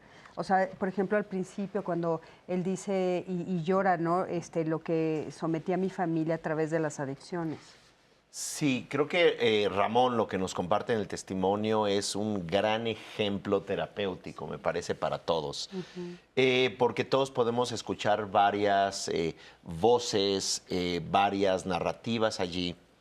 Y ahí se puede abrir todo un caso, todo un estudio en donde ciertamente podríamos hablar de, claro, culpa por lo que pudo haber hecho o no con el alcoholismo, pero me parece que estos elementos de vergüenza primaria, la vergüenza tóxica primaria y la relacional se estrechan. Un elemento adicional que también tocó Lore es la parte transgeneracional. Cuando hablamos de adicciones, también se destila a veces que como hija o hijo carguemos el dolor, los secretos, las transgresiones, los transgredidos de los padres o el sistema transgeneracional, no meramente los padres. Entonces, allí hay un elemento importante. Se me hace muy valioso lo que comenta Ramón respecto a lo llamado vivir con el corazón completo. Esto lo dice la doctora Brené Brown en términos de vulnerabilidad. A mí me parece que todos los que estamos acá, todos los que estamos escuchando, ya sea en vivo o en grabación, venimos de un tejido lastimado, venimos de secretos, venimos de pérdidas, venimos de elementos de carencia y de dolor. Y con base en todo esto, vivir con el corazón completo es lo que perfectamente ejemplifica Ramón. Esto es 4 puntos muy importantes respecto a cómo lo podemos trabajar. Y algo que lo ejemplificó perfectamente es conectar con tu dolor. Lo conectas no necesariamente con altas y elevadas teorías, sino conectas lo que te duele. Mi adicción, me duele que mi mamá no tenía tiempo, me duele que yo le estorbaba a mi mamá, que puede ser culpa, pero allí hay dolor. Entonces, está conectar con el dolor, está contener ese dolor. Seguramente estuvo en grupos de apoyo, como menciona Fernando, que alguien lo pueda a uno reforzar, fortalecer, cambiar. Entonces, conectar con nuestro dolor es importante. 2, contenernos. Aquí podemos utilizar terapia, podemos utilizar grupos de apoyo, podemos utilizar un libro de autoayuda, podemos utilizar incluso la fe, la esperanza, que sería muy... o un grupo de amigos también, un ¿verdad? grupo de amigos, tu pareja. Tu pareja, se vuelve sí. muy importante. Conectar, contener, luego algo que hace maravillosamente, expresar. Lo expresa, me duele, pero no podía, pero sí podía, pero aprendí, pero ya soy mejor. Todo eso, el que lo pueda uno hablar. A veces las personas nos quedamos con tantas cosas atoradas propias y ajenas. Después de conectar este elemento que comentabas de esperanza, se hace uno con empoderarnos. Yo ya soy albañil, yo ya soy mecánico, yo ya tengo esta especialidad. Entonces conectas, contienes, lo verbalizas, te empoderas y finalmente lo integras. Claro, importante. Integrarlo. Ya tengo amigos, ya dejé el alcohol, ya tengo esta capacidad, vivo todos los días conmigo. Claro. Y me encanta esta idea que dices de empoderamiento en el sentido de sí puedo, ¿no? Empoderarse, decir sí puedo, ese es el empoderamiento fuerte, ¿no? El decir, pues sí, pasé por esto y sí puedo, sigo aquí, ¿no? Eduardo, vamos a ver una cápsula de la vergüenza y el budismo. Me gustaría que nos dijeras qué opinas después de verla, porque dice, en la cápsula dice, en el budismo la vergüenza es un factor mental positivo al principio que se presenta como un disgusto ante una acción negativa. Vamos a ver qué nos dicen y ahorita nos dices tú qué Claro opinas. que sí. Adelante, por favor. La vergüenza es en las enseñanzas budistas del budismo temprano, es un factor mental positivo y se define la vergüenza como el disgusto ante cualquier acción negativa que yo haya cometido. En enseñanzas más avanzadas de budismo, del Mahayana y del Tantra, se habla de lo que se traduce como naturaleza búdica, es decir, todos los seres tenemos nuestra genuina condición, una lucidez innata, una salud mental natural, digamos, ¿no? Una capacidad mental, un discernimiento, y ninguna acción, por negativa que sea, elimina esa genuina condición despierta de la mente.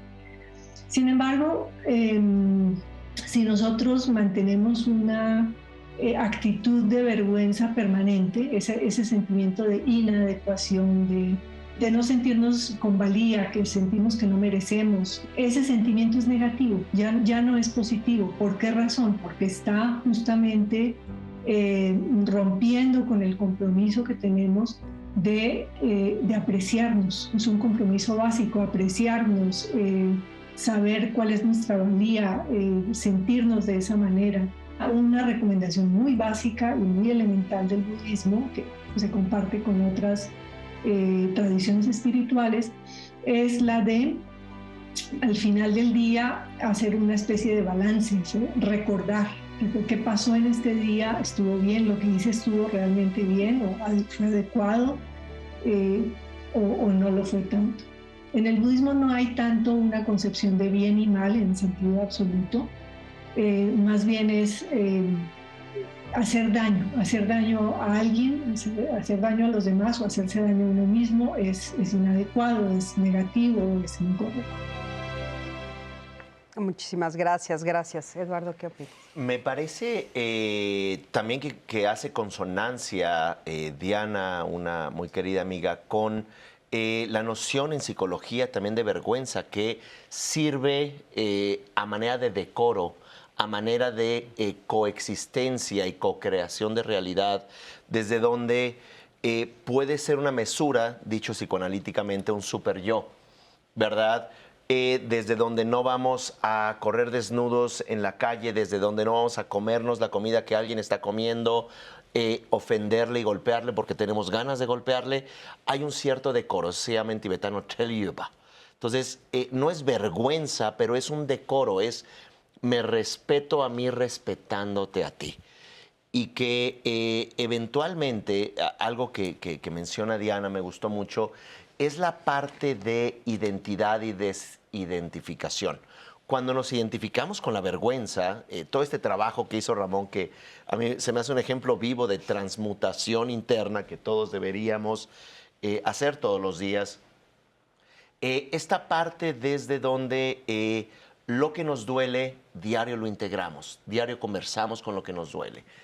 No necesariamente traerlo a la mente, pero luego cuando nos identificamos con la agresión, que esto es un tema que hablamos hace ratito, que la vergüenza causa autoagresión. No soy suficiente, mi identidad no es adecuada, mi cuerpo no es adecuado, mi nivel socioeconómico. Hay un juicio muy grande que puede conducir, como mencioné, al suicidio, a la autoagresión. Eckhart Tolle es una de las víctimas de un padre alcohólico que estuvo varias veces al borde del suicidio desde los 13 años. Entonces, es un nivel de vergüenza, pero agresiva, y que cuando logramos, esto que menciona Diana, al final del día, ver nuestras actitudes de agresión hacia nosotros, me detesté en esto, juzgué de más, lastimé, difamé o juzgué a otros, que de pronto puedas decir, me desidentifico al final del día, diciendo, esta no es mi actitud. Entonces, me parece valioso que esta parte de verlo como algo positivo se puede traducir como conciencia de los demás, que no es en estricto sentido la vergüenza muy arraigada a las tradiciones judeocristianas, que también en los textos sagrados tenían un sentido de organización social. Obviamente llegó a niveles muy profundos de sentirte mal por existir. Sí, que creo que ese es un punto importante en términos de vergüenza. Era como un control, pero más que autocontrol, control de la sociedad a través de la religión, ¿no? Correcto. Control de la sociedad sin darte cuenta de la diversidad, ¿no? Queriendo poner a todos como en un mismo cajoncito, muy difícil. Pero a ver, Anaí, adelante, por favor. Ay, es que han sido tantos testimonios de ustedes en nuestras redes sociales, en llamadas y de muchos temas que quiero leerles algunos para que los podamos ir comentando. Cris, cuando murió mi hermano de cirrosis a los 40 años, mi madre le pidió a la familia que cuando preguntaran de qué había fallecido, dijera que del corazón. Que porque qué vergüenza que la gente supiera que era alcohólico. Sentí tanta pena por mi madre que aparte de su dolor de pérdida tuviera que pensar en ese sentimiento de vergüenza. Ay, sí, qué horror. Otro que nos llegó hace rato. Soy una chica trans y siendo un niño soñaba tener con un vestido, corona y zapatos de princesa, como la de las películas, y cuando veía que mis primas sí podían tenerlas y yo no, me parecía muy injusto. Pero cuando en su momento lo expresé y me dijeron, tú eres niño y esas cosas son para niñas, me dio mucha vergüenza insistir con el tema, pero me hizo preguntarme por qué me interesaban estas cosas siendo yo un niño. Me di cuenta que algo mal, entre comillas, no los pone, pasaba conmigo y eso causó confusión y vergüenza en mí durante mucho tiempo de mi vida. Ahora los niños varones pueden usar vestidos, zapatos, coronas y hasta maquillaje si quieren. Y ya no hay ningún problema. Hasta les toman fotos y videos y los comparten en redes sociales con alegría. Qué bueno que ya es diferente para estas nuevas generaciones. Hijo, ese es un súper tema que aparte lo estamos viendo mucho, lo del el tema trans. Algo más. Ahorita lo retomamos, por favor. Que es algo que ya había mencionado Fernando hace un momento.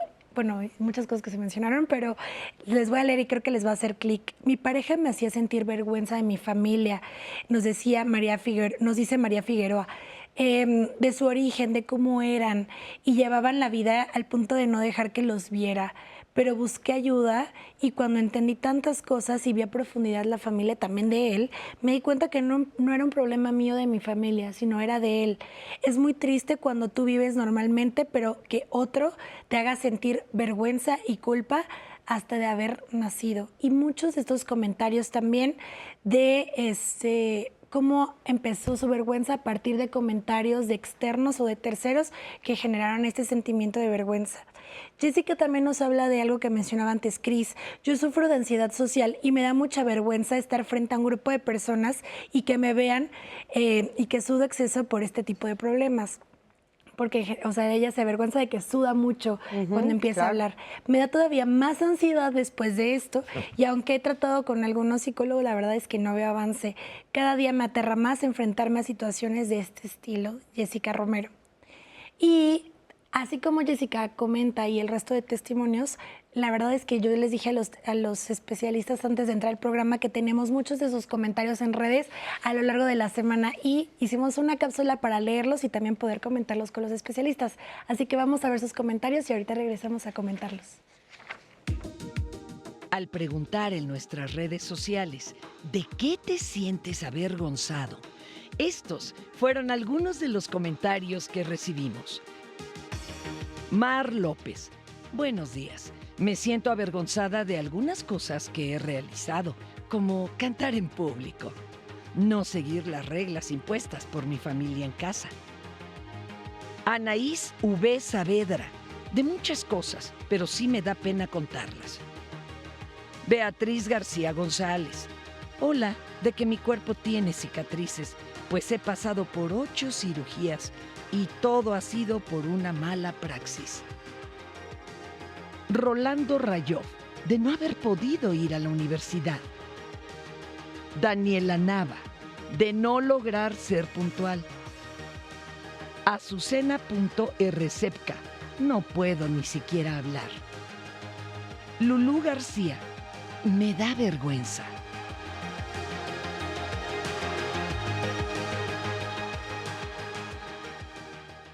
Muchísimas gracias. Y yo creo que es un tema que evadimos. Yo creo que evadimos. Yo creo que no nos queremos enfrentar y decirlo en voz alta. Nos cuesta trabajo, nos duele, ¿no? Duele.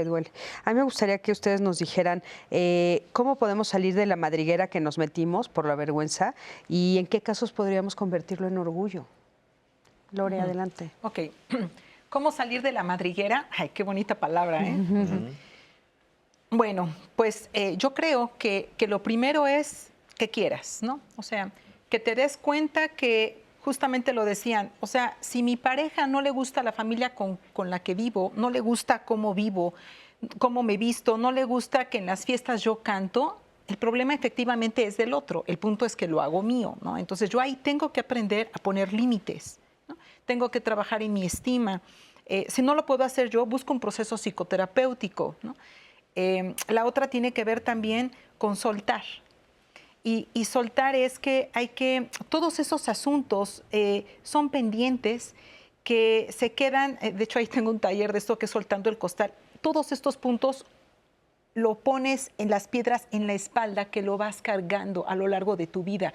Y entonces yo quiero ver que con este peso, ¿qué tanto avanzas en tu vida? ¿Y cómo avanzas en tu vida? Entonces, es decir, ok, aquí tengo este costal, vamos viendo qué piedra saco. Ah, ok, esta es cuando me humillaron. Ah, sí, me acuerdo que cuando estuve en el Festival de Día de las Madres me chiflaron todos, ¿no? O que me cacharon bailando porque tiene que ver nuevamente con lo que el otro ve de mí, ¿no? Porque yo puedo estar cantando en mi casa y no pasa nada, pero llega alguien y, ¿qué te pasa? Es como, ¿no? Ahí yo lo recibo y llega este impacto. Entonces, me parece que eso es lo más importante, ¿no? Cerrar esos asuntos, resignificar estas historias de mi vida. Ok, mi papá alcohólico, sí, pero ¿sabes qué? Nunca me faltó pan en la casa, ¿no? Mi mamá prostituta, sí, pero ¿qué quieres? Gracias a ella yo me puse vestido y yo salí al parque. Sí, yo me drogaba, sí, pero ¿qué crees? Hoy, gracias a eso, puedo ayudar a otras personas y mi hija, no sé si se siente orgulloso de mí, ese es asunto de mi hija, pero yo conmigo sí estoy trabajando en mí, ¿no? Creo que esa sería la cereza del pastel a donde tendríamos que llegar en la salud mental, ¿no? porque de repente, hijo, le pueden suceder muchas cosas. La otra parte es, pues me suicido, ¿no? Hay una estadística que hizo un estudio, se me fue. No importa. Okay, ¿Qué decía la estadística? La estadística decía que las niñas cuando menstruan, ¿no? y empiezan a tener esta atracción de la sexualidad, resulta que ante una mancha o demás llegan, sobre todo los varones, a empezar a burlarse, ¿no? Entonces, pues para que haya una humillación se necesitan de 3, que haya público, ¿no? La otra persona, yo, y alguien que está observando.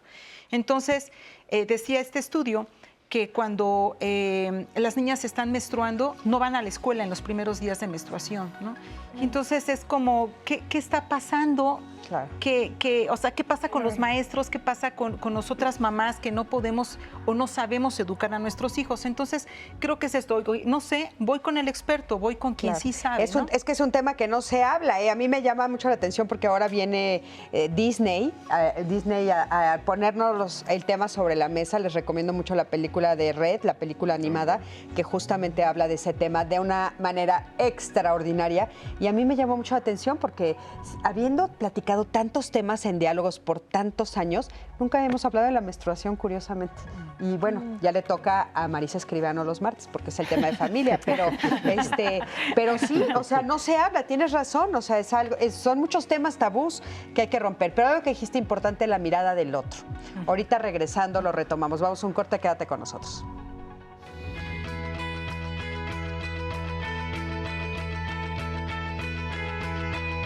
Tener una actitud positiva en el día a día es fundamental para ser una persona resiliente.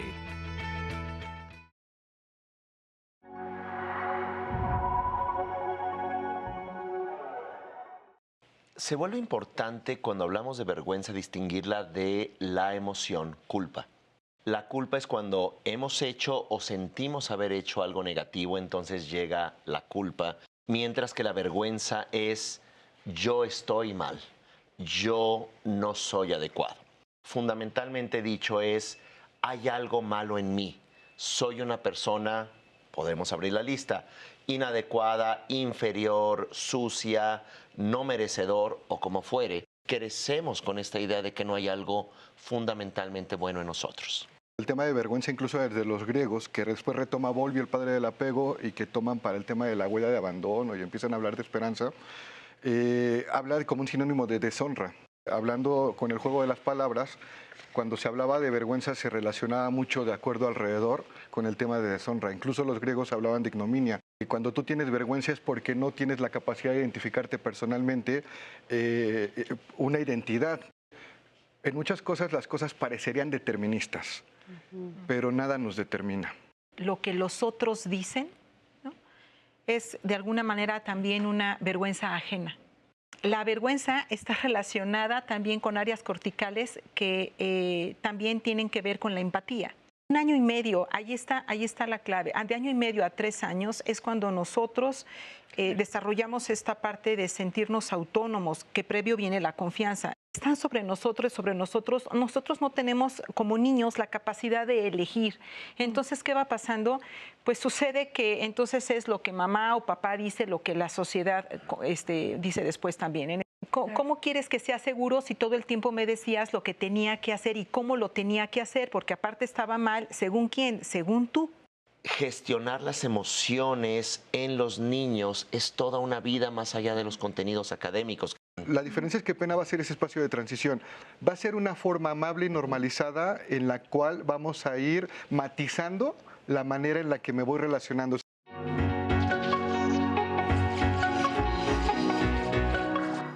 Terminas de contar un chiste y nadie se ríe. Se siente un silencio incómodo mientras todos te miran y se te sube la sangre a la cara porque acabas de aterrizar en el planeta vergüenza. Oh, sí. La vergüenza es uno de los sentimientos más comunes y más complejos del ser humano, que cumple una función de regulación social. Digamos que nos da información sobre determinados errores y nos motiva a rectificarlos o evitar reproducirlos en el futuro. Sin embargo, pensar en el qué dirán también puede ser algo que nos agobie, que nos cree ansiedad y en muchas ocasiones esto se relaciona con la inseguridad. Si es tu caso, te recomiendo el libro de Boris Cyrulnik, Morirse de vergüenza. Este es un libro escrito a la vez desde la experiencia del autor y también desde su formación académica, por lo que resulta doblemente ilustrativo. Nos devela los secretos de la vergüenza al tiempo que nos ofrece algunas claves para desactivar y superar este sentimiento.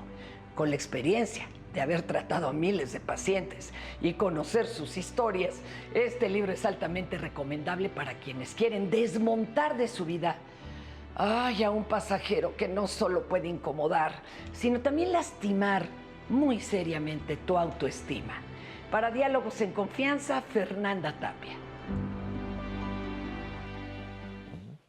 Bueno, pues ya estamos aquí de regreso y como ya saben es el último bloque y a mí me gustaría que nos hablaran un poquito de cómo traducir esto a orgullo, o sea, cómo traduzco y la importancia de lo de la mirada del otro. La vergüenza nace de la mirada del otro o los otros como sociedad, ¿no? A mí me parece importante que incluso la palabra orgullo, ya que soy traductor del tibetano, estudioso del chino también, las palabras son importantes. Entonces, cuando se dice orgullo, está muy relacionado con la arrogancia. Y creo que debe de transmutarse en la noción de empoderamiento y dignidad.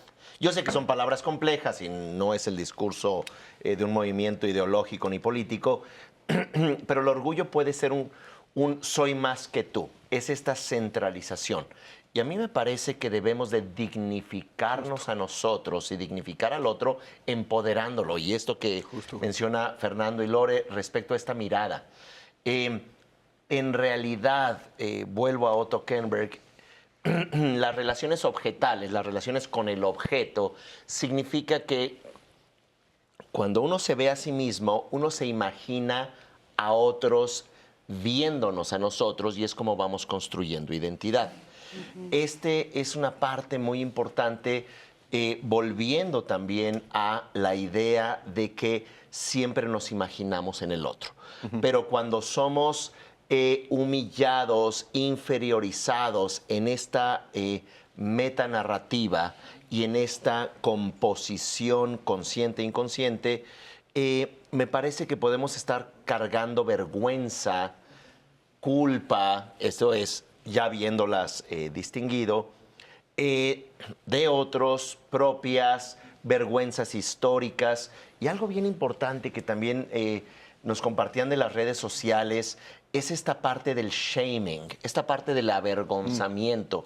Como a veces uno se siente mal, entonces uno descarga su dolor avergonzando. Cuando uno ve las contiendas políticas en todos los países del mundo, Humberto Eco ya lo denostaba, ya lo criticaba, que ya solo son avergonzamientos. Y usted es un inmoral y usted no sabe, ya no hay propuestas. Sí. Ya solo es avergonzar al otro. Y mire, usted es un inmoral y usted es terrible y usted quiere matar a estos y usted no es consciente del clima. Entonces, en lugar de que haya propuestas a nivel de pareja, puede existir mucho el juego del shaming o blame game. Es el avergonzar al otro o el culpar al otro. No funciona por ti. Es que eres impresentable. No hables así. Ay, ¿vas a otra vez a salir con lo mismo? Es avergonzar al otro. Entonces, volviendo y para cerrar el tema, es empodera a tu pareja, empodera al humano independientemente de su condición socioeconómica, su identidad sexual, su identidad nacional, su grupo etnocultural. Es enriquecedor, es un pluralismo enriquecedor en el que debemos, me parece, que estar más allá de estos avergonzamientos. Es que ahorita me acordé del fin de semana, conviví con una pareja que justamente estaban en esta plática y estaban presentándonos a su novia y él decía como, no, es que ella vive un poco, ella dice, yo vivo un poco lejos, y él dice, lejos, vivías en el rancho, no sé qué, estabas en el cerro y tal, y es esta situación de shaming que estás mencionando. Entonces se me fue la cabeza que dije, no estaba exagerando. Entonces yo dije, esto no me checó, o sea, no me hizo como... Dije, esto no es un buen comentario, y es justo lo que tú estás mencionando, y es bueno que espero la audiencia que nos está viendo en este momento también esté identificando ese tipo de situaciones para que no las cuidemos y que no vuelvan a suceder. Y que no las hagas tú, porque a veces tiene que ver con, o sea, un poco lo que estábamos diciendo es también como sociedad hacernos responsables. Tiene que ver con mi dolor y yo te la reviro. ¿Por qué? Claro. O sea, hazte cargo de tu dolor también, ¿no? Y es esto... Ay, no, perdóname. Sí, Loredi. Y justo ahí es momento de poner el límite. Claro. Sí. O sea, ¿por? Sí. Porque este chiste... O algo que nos pasa mucho, ¿no? Ya hasta me trabé, pero bueno, me emociono. Algo que pasa es de, hacen un chistecito y si no me da risa, ¿por qué me tengo que reír? ¿Para caerte bien? Claro. O sea, para estar bien contigo, no. Esta es la parte de la confianza, donde tenemos que sentarnos en nosotros mismos, ¿no? Sí, claro. Levantar la voz y decir, no estoy de acuerdo. Pues sí. Y bueno, lo interioricé mucho después, hasta lo reflexioné con mi papá y me dicen, ahí estás exagerando. Y yo, estoy segura que no. Ay, no está en mi mente, yo creo que no fue correcto lo que hizo. Y muy similar a lo que nos comenta Christopher Pérez, que dice, a mí siempre me ha dado vergüenza llevar a mi novia a mi casa. Mi papá es una persona que no sabe hablar con tacto.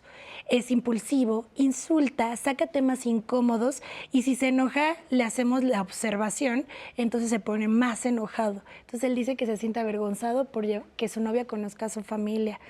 Otras circunstancias, me da vergüenza no ejercer mi carrera. Esto fue muy recurrente, ese tipo de comentarios. Trabajar vendiendo muchas cosas por internet a modo de generar un mejor ingreso en estos tiempos, pero que mi familia me señale por no ir a una empresa a trabajar. Sí, eso pasa mucho. Comentaban, yo he oído mucho, por ejemplo, es que estudié medicina y ya no la quise ejercer y bueno, me siento avergonzado porque la familia dice, pero ¿cómo? ¿No? O sea, es esto que decíamos de la mirada del otro. Ahorita, por favor, lo retomamos y lo del orgullo también desde esta otra perspectiva, porque Eduardo ya nos dio la suya. A ver, sí. Muy similar. Recientemente me metí a estudiar una licenciatura y fallé. Y me da pena decirle a mi jefe y a los demás que no pude lograr terminarla. A mi hermana mayor ni le dije que intentaría, creo que por vergüenza si fallaba o como dar la cara sobre esa situación. Y muy similar, de Andy que dice, me da vergüenza haber estudiado algo en lo que no soy buena. Me da pena que mi familia sepa que trabajo contestando teléfonos. Y finalmente cierro con una pregunta, Cris, que nos hace la audiencia. ¿Cómo podemos ayudar a nuestros hijos? Específicamente nos preguntan mucho por adolescentes, que ellos dicen que se avergüenzan de todo, dice, con la vergüenza constante que tienen ellos y que no crezcan con esta vergüenza. A ver, será adelante. Yo quisiera, voy a platicarle. Nosotros trabajamos con Vive. Convive es el programa federal para acompañamiento. O sea, la asociación hace muchas cosas. Una de ellas es Convive. Llegamos a tocar el tema de ideación suicida, que no quise tocarlo aquí porque no quería irme en esa línea. Pero creo que la mejor forma de hablar con ellos y acompañarlos tendrá que ver con recordar que este tema de vergüenza no tiene que ser un estigma. No tenemos que normalizar las violencias que permitan que alguien se sienta mal por lo que es. Definitivamente eso es un tema muy fino que no entramos mucho ahí, pero hay mucha normalización de la violencia legitimizada, aceptada, que fortalece la idea de sentirnos mal por algo que no tendríamos que sentirnos mal y que se convierte en un estigma, pero sobre todas las cosas, incluso por el tema de los que trabajamos o tenemos que hacer más cosas por lo que sea, la vergüenza no tendría ese sentimiento que de repente no me ubico en mí, que pareciera que no estoy personalizado, que no soy quien debería de ser o no soy quien me imaginé que tendría que ser, es que no tiene que relacionarse con la posibilidad. Algo que se ancla muy fuerte a veces con el tema de vergüenza, y duele, o sea, cuando vi el tema de Ramón, o sea, yo casi lloro, porque algo que se ancla muy fuerte es que parece que se van cayendo como cerrojos. Primero creo que no puedo, después primero creo que estoy indefenso y no hay forma de que salga.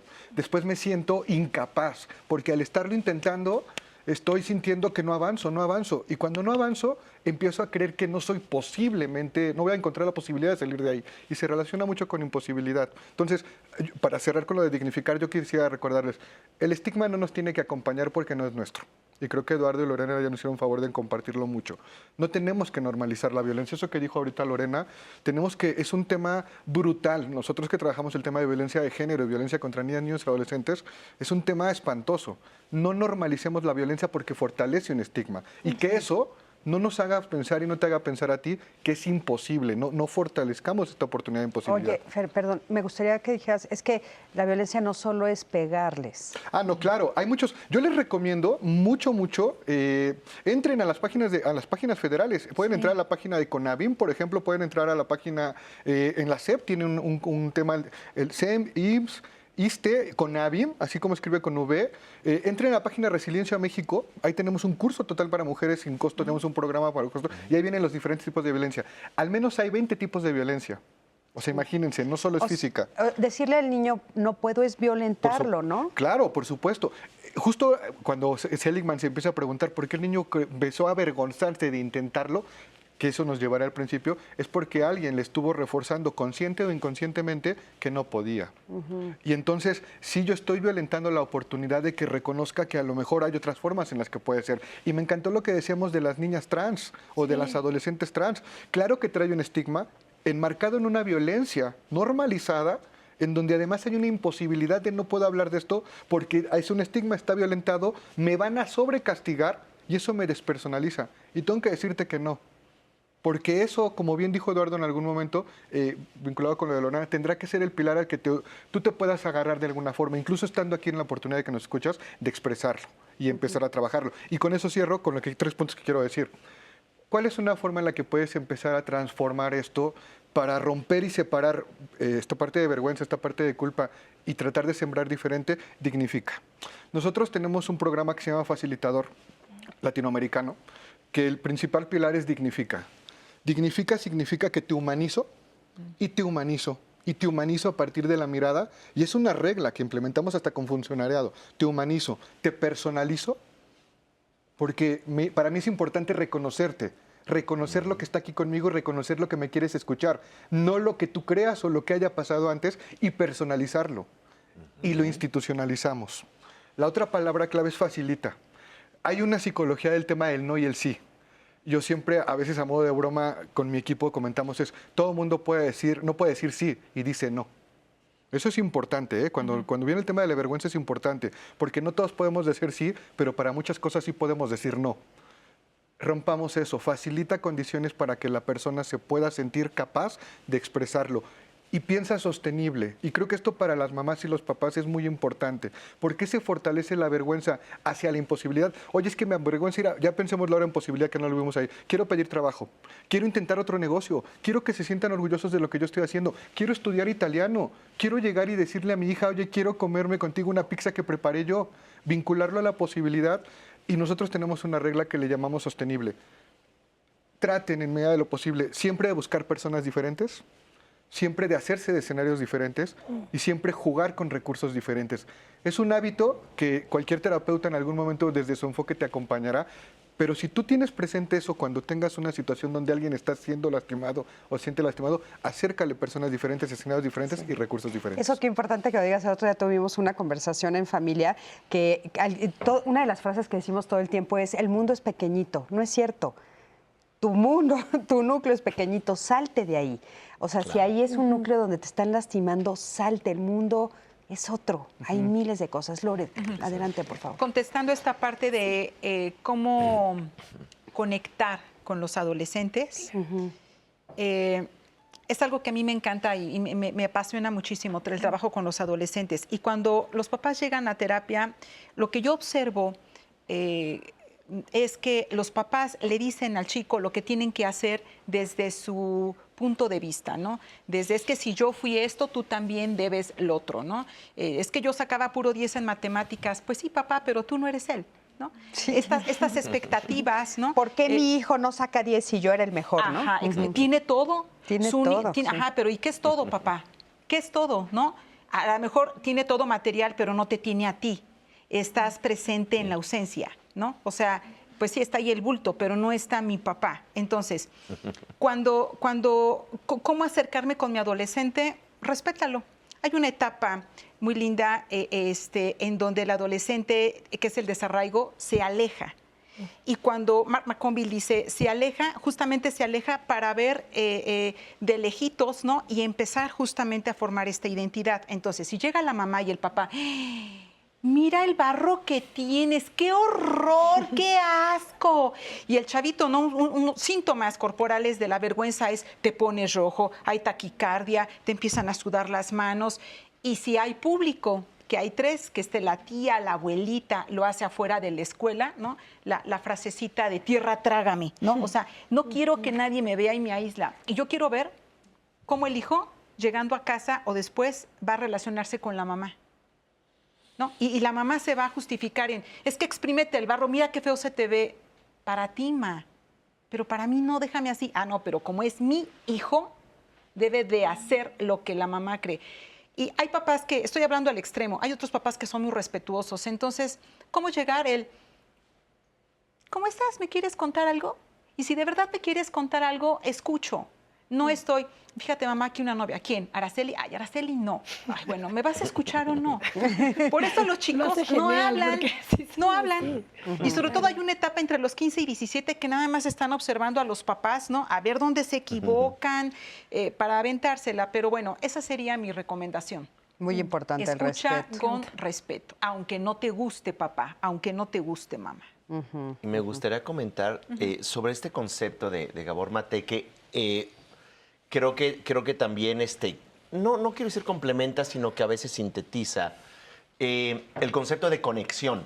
Y la conexión es muy importante porque en esta cultura exteriorizada de redes sociales, una cultura exteriorizada de apariencias, de fingir felicidad, de ver a dónde viajan todos, qué outfits o vestimenta llevan, en donde todos se ven contentos y uno no se siente contento, es una forma de alimentar la desconexión.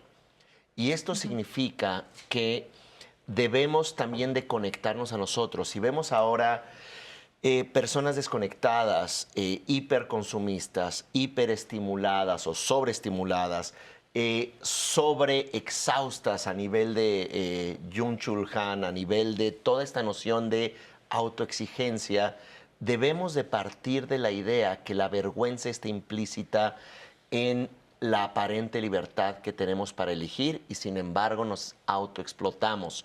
Estamos juzgándonos con base en el espejo de las redes sociales, que claramente no es un espejo de la realidad. Volviendo al mundo pequeño, es a quién sigues, es qué foros escuchas, qué portales de noticias, qué narrativas te están alimentando, incluido a través de los buscadores o a través de los algoritmos. Entonces,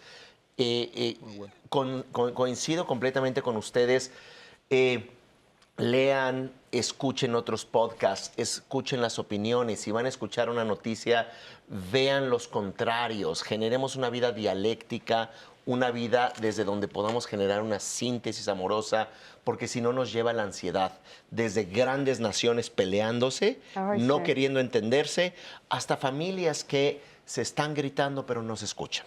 Eduardo, muchísimas gracias. Con eso, esa va a ser tu conclusión, porque ya estamos al final. Tu conclusión, por favor. Hay esperanza. Me avergüenzan. Yo quiero decirles a todas que hay esperanza y celebro mucho que se acerquen y mantengan esta oportunidad de estar aquí, porque la esperanza no nace, se hace. Y se hace cuando tienes la oportunidad de hacerte, como bien dijo ahorita Eduardo, de otro tipo de contenido que te enriquezca. Y aquí sumamos con tu esperanza. Nada te determina. Conclusión. Ajá, conclusión. Fritz Perls tiene una oración que es práctica de la psicoterapia gestal y dice: yo soy yo y tú eres tú. Yo no estoy aquí para cumplir tus expectativas y tú no estás aquí para cumplir las mías. Si en el camino nos encontramos, será maravilloso. Y si no, no puede remediarse, porque tú eres tú y yo soy yo.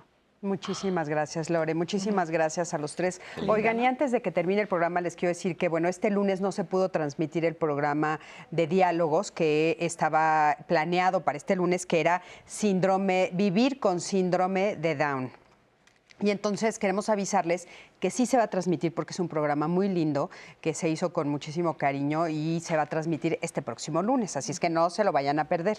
Y bueno, muchísimas gracias a los tres, muchísimas gracias a toda la producción, gracias a ti que siempre estás del otro lado de la pantalla. Yo soy Cristina Jauregui, mi queridísima Anaí, muchísimas gracias. Cris, muchísimas gracias y decirle a la audiencia que toda la información que revisamos el día de hoy con los especialistas, sus recomendaciones que ya nos escribieron, pásenme los links, la información de lo que los libros, las lecturas, no se preocupen, acuérdense que todo eso queda en las redes sociales de Diálogos en Confianza para que nos sigan en Twitter, en Instagram, en Facebook y sigamos el diálogo, Cris, que es súper rico en redes sociales. Por supuesto que sí. Y nos vemos aquí la próxima semana en Diálogos en Confianza, por supuesto. Y también, como dicen ahí, en todas las redes pueden encontrar toda la información y también en mis redes propias. Me da muchísimas gracias. Me da muchísimo gusto haber estado aquí contigo, con ustedes esta mañana. Hasta luego. Gracias. Gracias. Gracias.